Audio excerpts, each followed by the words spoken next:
ये किस्सा राजीव गांधी के प्रधानमंत्री काल का है।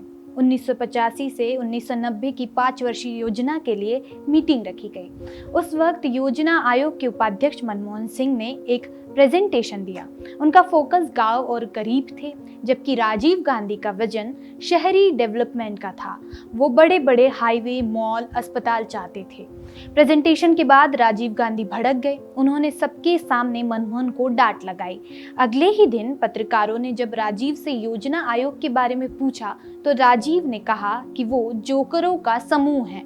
पूर्व केंद्रीय गृह सचिव सीजी सोमैया उस समय योजना आयोग के सदस्य थे। अपनी biography the honest always stand alone में लिखते हैं, मैं मनमोहन के साथ ही बैठा था।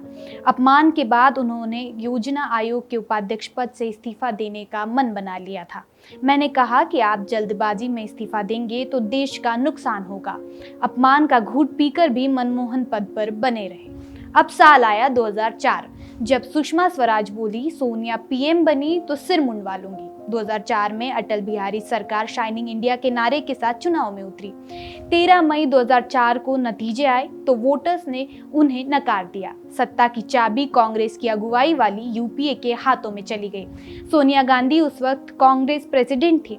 माना जा रहा था कि वही प्रधानमंत्री होंगी। फिर क्या था, राहुल गांधी अड़ गए कि सोनिया प्रधानमंत्री नहीं बनेंगी। यूपीए सरकार में विदेश मंत्री रहे नटवर सिंह अपनी किताब one life is not enough में लिखते हैं, उस समय गांधी परिवार पसोपेश में था। राहुल ने अपनी मां से कहा कि वो पीएम नहीं बनेंगी। राहुल अपनी मां को रोकने के लिए कुछ भी करने को तैयार थे। दोनों माँ बेटे के बीच ऊंची आवाज में बातें हो रही थी। राहुल को डर था कि मां पीएम बनी तो उन्हें भी दादी और पिता की तरह मार दिया जाएगा। उसी शाम 7 बजे संसद के सेंट्रल हॉल में कांग्रेस सांसदों की बैठक हुई। सोनिया गांधी ने राहुल और प्रियंका की तरफ देखकर कहा, मेरा लक्ष्य कभी भी प्रधानमंत्री बनना नहीं रहा है। मैं हमेशा सोचती थी कि अगर कभी उस स्थिति में आई तो अपनी अंतरात्मा की आवाज सुनूंगी। आज वो आवाज कहती है कि मैं पूरी विनम्रता के साथ ये पद स्वीकार ना करूं। सोनिया गांधी के नाम की चिट्ठी तैयार थी, लेकिन एन वक्त पर मनमोहन का नाम आया। सोनिया गांधी के पीएम न बनने का फैसला सुनते ही सांसदों में हलचल मच गई। मणिशंकर अय्यर ने लगभग चीखते हुए कहा, लोगों की अंतरात्मा की आवाज कहती है कि आप ही को पीएम बनना चाहिए। 2 घंटे तक चुने हुए सांसदों ने सोनिया गांधी को पीएम बनने के लिए राजी करने की कोशिश की, लेकिन वो असफल रहे और मनमोहन सिंह प्रधानमंत्री बने। प्रधानमंत्री मनमोहन सिंह के ऑफिस में एम.के. नारायण जैसे सीनियर अफसरों को नियुक्त किया गया, जिनकी वफादारी मनमोहन से ज्यादा सोनिया गांधी के प्रति थी।